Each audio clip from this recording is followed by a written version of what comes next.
COVID. What is social distancing? Please, let's take our seats.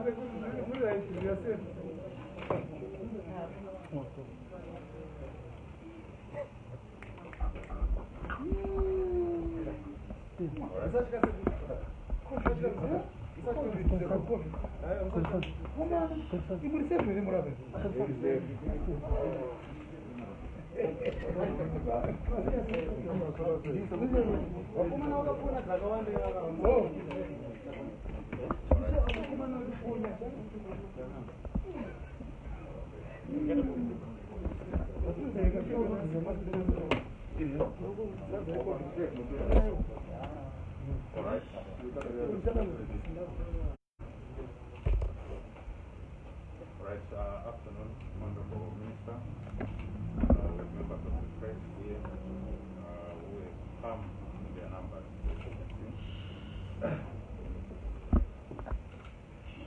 So without wasting much time, let me just say we are here just for the benefit of the journalists who are present, with the Commissioner General of the Zimbabwe Republic Police, CGP Makanga, the delegation from the Federation, we also have directors from the Ministry of Home Affairs, and our permanent secretary, Mr. AGC Nevera. As you can see, we're journalists who are now part of the Honorable Minister. Over to you, Honorable Minister. Thank you. And good afternoon, ladies and gentlemen. Good afternoon. Do I have enough distance? I can remove my mask? Yes. So that you can hear me clearly. Yes. Thank you very much. Besides, I'm very negative. Which one? On what? Okay.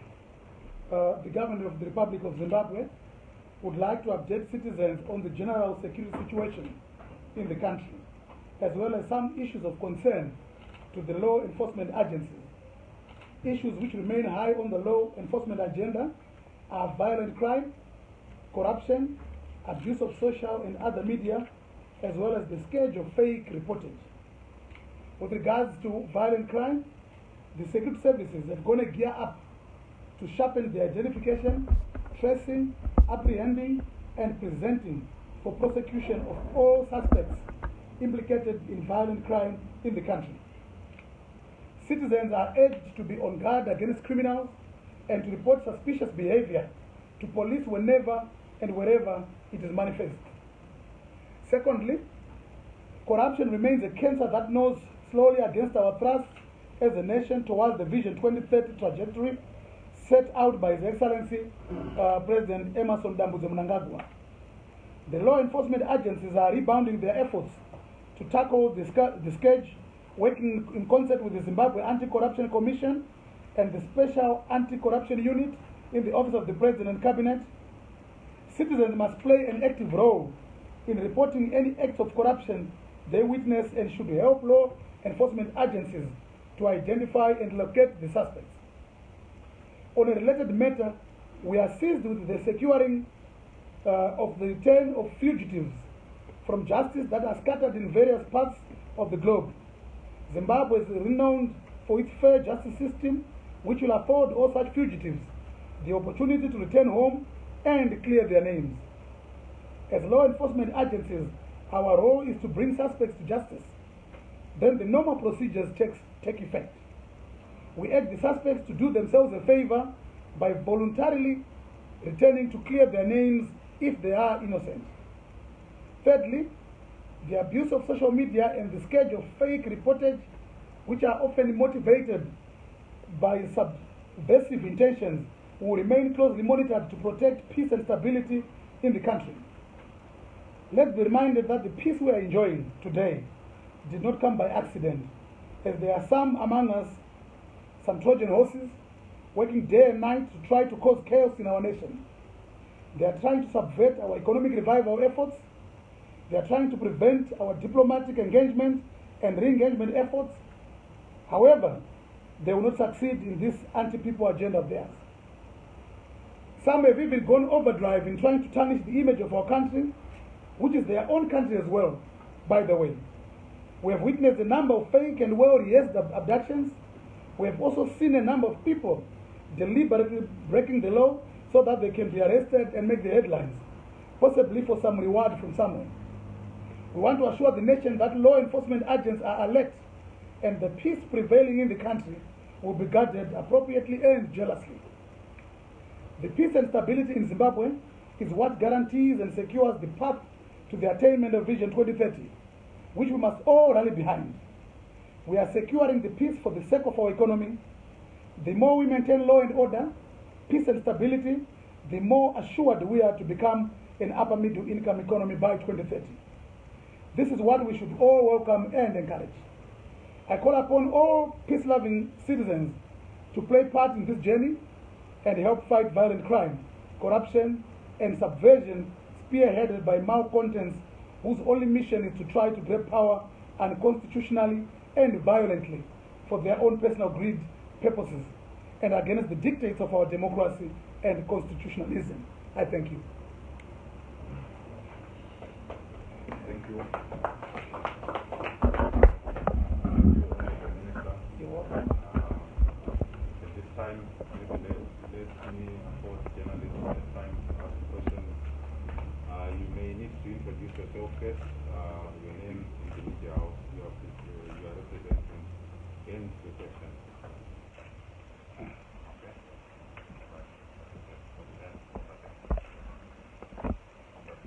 Yes, thank you.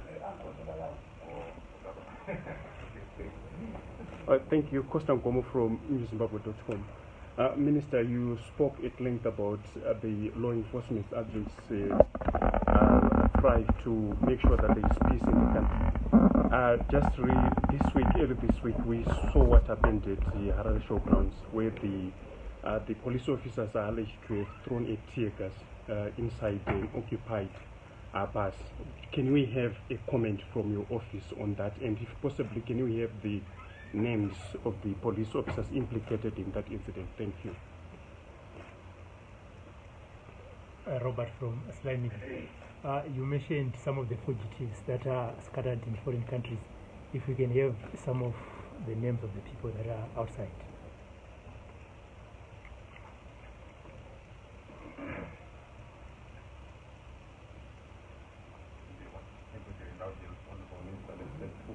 Okay, that's right. Sure.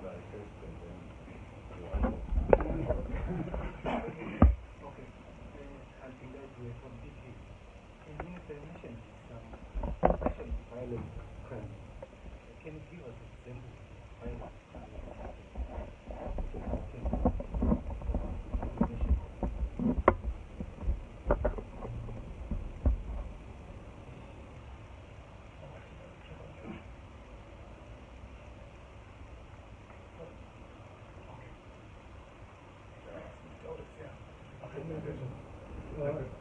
Thank you. My name is Blessed Mtlang. I'm with Heart and Soul TV and Radio and Music.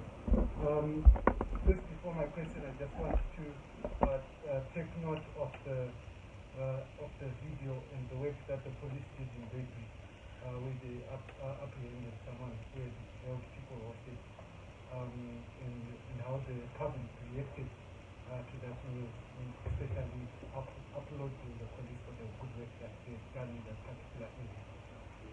Then to my question,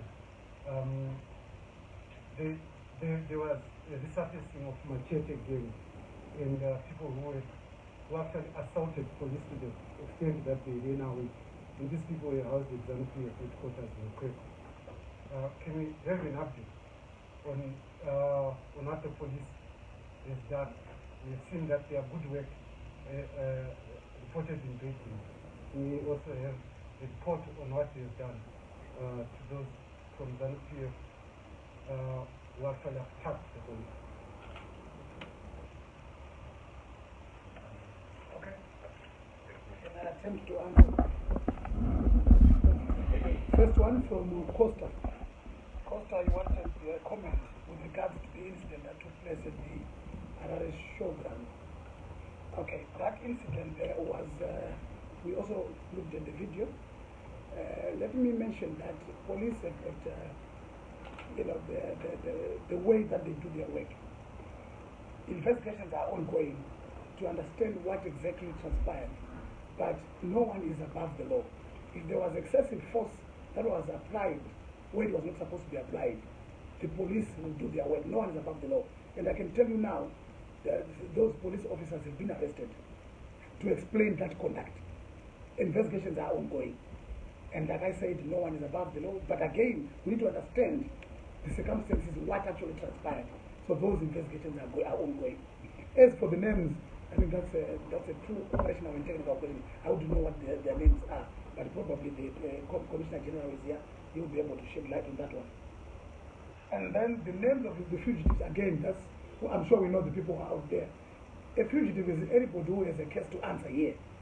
Anyone who has a case to answer who is outside of the country is a fugitive.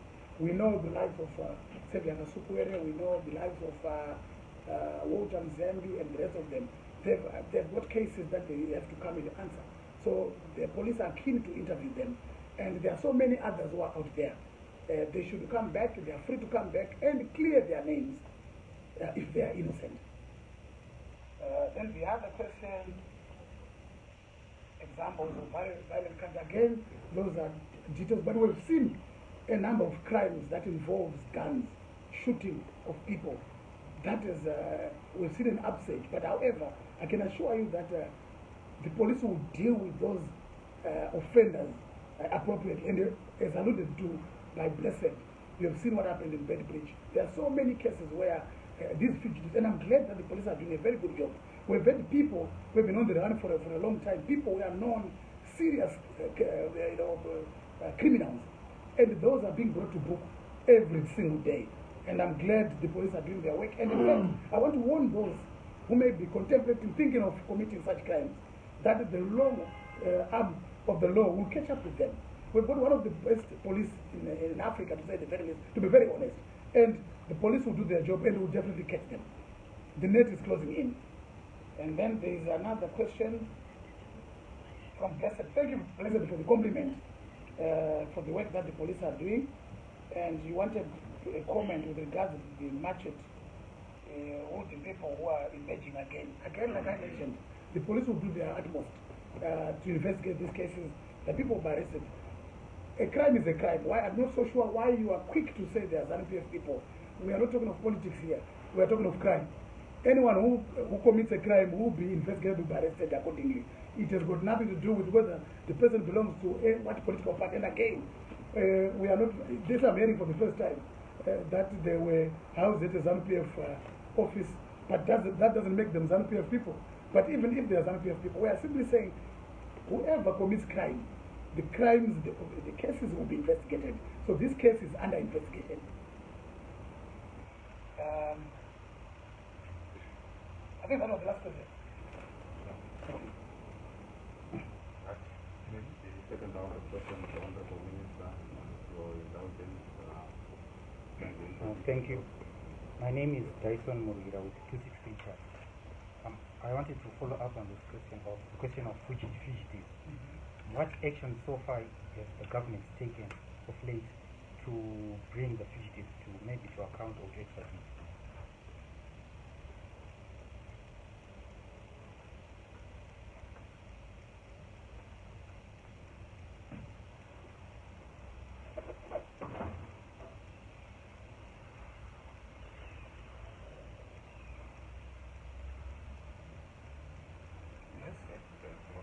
It's just a follow-up.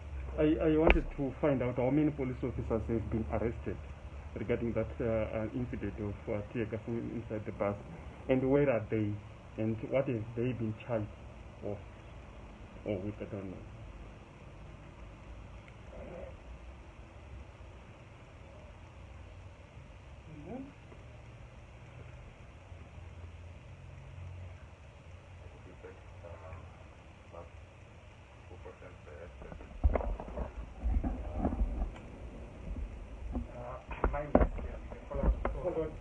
Yes. My name is Samuel Sagawira from 263.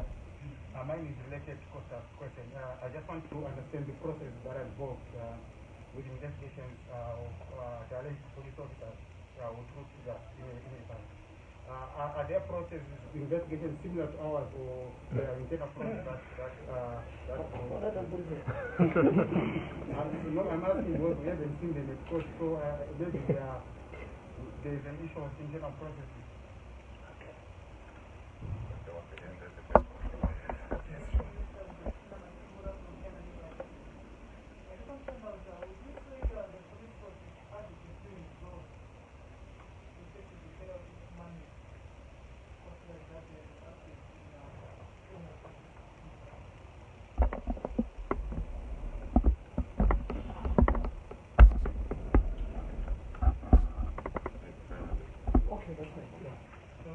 Just follow up on the resource part, and understand that it has been a very long time since the police actually recruited. What are their recruitment numbers looking like? And is this the reason why we are seeing mostly the police turning to the army for assistance? Because I believe that they last recruited around 2018, which means that their officers might actually be nearing retirement.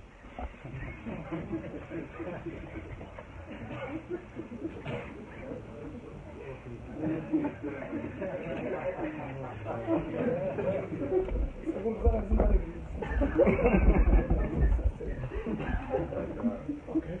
If I may attempt to answer this one. Thank you for the question. Okay, Dyson, yes, you wanted to know what action has government taken there. There are procedures that are followed.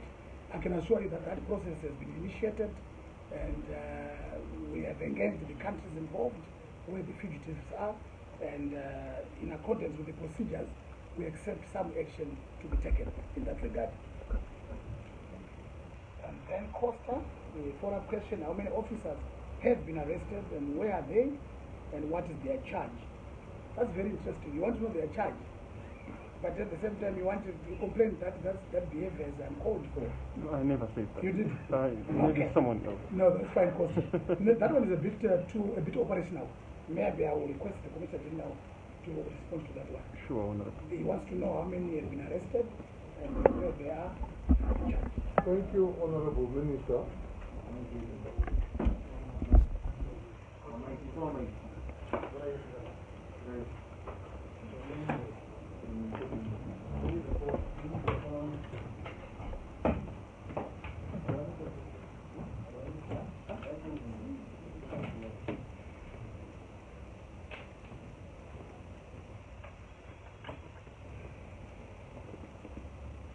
Thank you, Honorable Minister. When it comes to the incident which occurred at the Harare Agricultural Showground, we have arrested 7 officers, and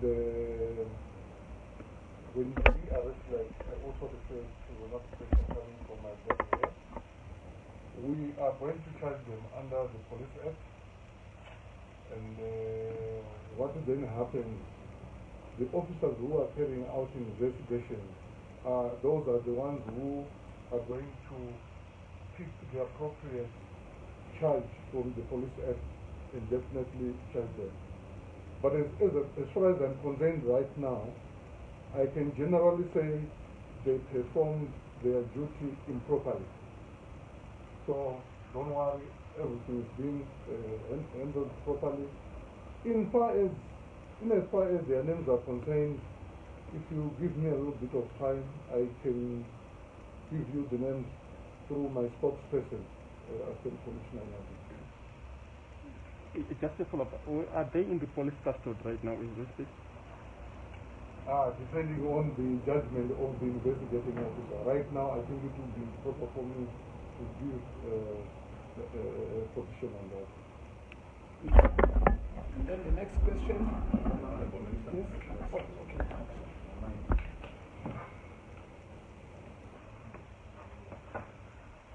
No, just let the light came. I think the next question also I would defer to the processes. He wanted to know the processes involved in their investigations. So saying, are they different from the ordinary? So you answered. Well, you answered. But there were two questions. Yeah. Okay. Okay, that's fine. Only to say, I run my office being guided by an act of parliament, and that is the Police Act. So really, it's not different from other acts of parliament. Thank you, Honorable Minister. Thank you. Thank you, Commissioner General. And as alluded to by Commissioner General, if you have noticed, we are saying there is no one who is above the law.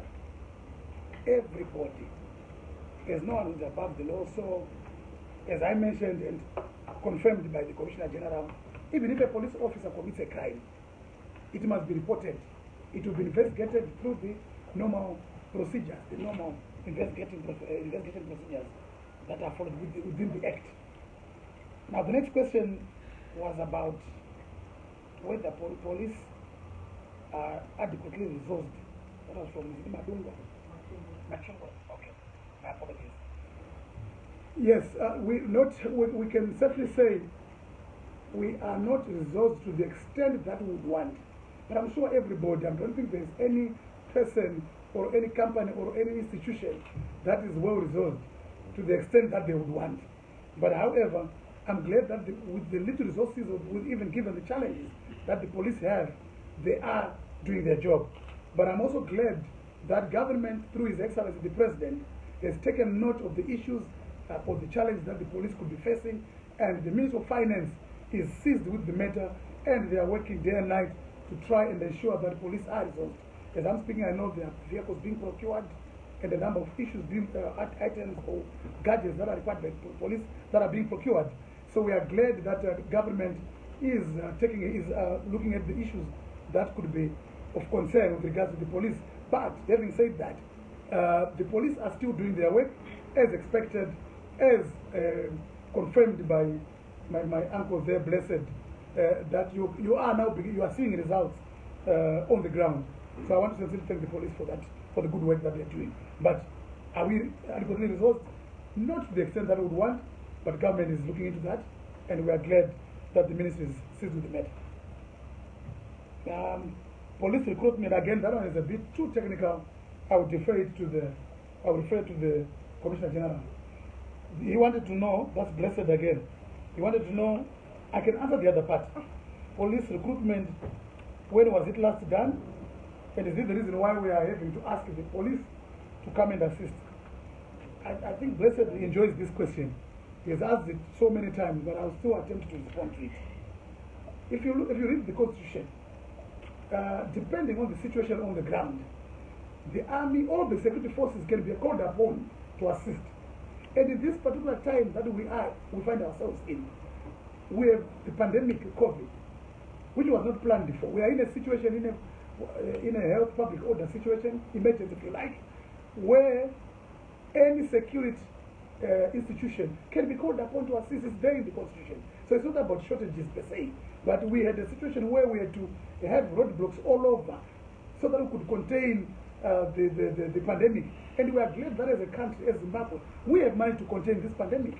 If you compare the statistics with other countries, the other prophets of doom, their expectations that they thought we could be seeing lying bodies all over today in Zimbabwe because of some reasons in their minds. But because of the work that Zimbabwe has done, the work that His Excellency the President and his government has done, the work that the security institutions, the security officers have done, the police, the army, prisons, everybody, including Zimbabweans themselves, they've done a tremendous job in trying to curb the spread of this pandemic. This is why we are here where we are today, and we are not yet out of the woods, but I can safely say we have managed to contain the spread of this disease, all of us collectively as Zimbabweans, and we should actually clap hands for ourselves. Honorable Minister, to exact on the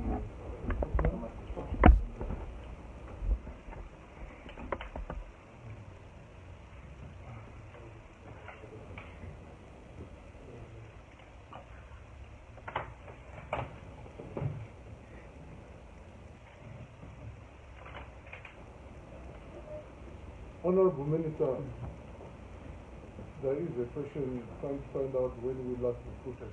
Honorable Minister, we last recruited in 2018, And as we speak right now, I have got authority from the Police Service Commission through the Ministry of Home Affairs and Cultural Heritage to recruit 1,000 men and women for the year 2020. But right now I have not done so because of the COVID-19 pandemic. I will wait until such time the situation allows us to recruit. Thank you, sir.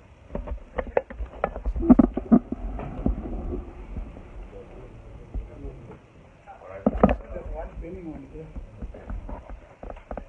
Thank you very much, Mr. Minister. My name is Concerning Minister Martin.